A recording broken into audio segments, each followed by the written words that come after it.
To measure your waist, measure the circumference at the place where you will wear your jeans. Your waist measurement will be the entire circumference of the area where your jeans will rest. And while measuring, ensure that you position the measuring tape near the body without tightening to get the perfect waist fitting.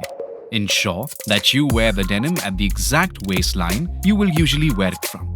Now join both of your legs. Measure from the top edge of the denim at the outseam right down towards shoe heels. In case you are looking for the shorter length, ensure that you will measure it till your desired length. Now start at the seam of the crotch point in the garment, joining front rise and back rise. Now ensure that you measure along the inseam of the denim all the way up to the same point which was considered for the out seam measurement.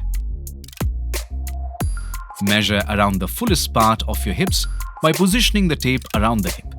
Ensure that your measurements are perfect to the body without tightening. Ensure the measuring tape is parallel to the ground.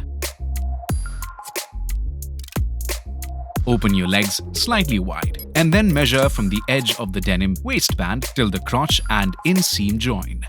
Now open your legs slightly wide and then measure from the edge of the denim waistband at the front, touching the crotch and inseam joint, going all the way back up to the center part of the denim waistband at the back.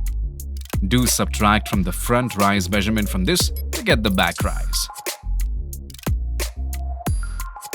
Start from an inch below the crotch and measure the circumference of your thigh without tightening or leaving any margin. Measure the middle portion of your knee and the circumference of your knee without tightening or leaving any margin.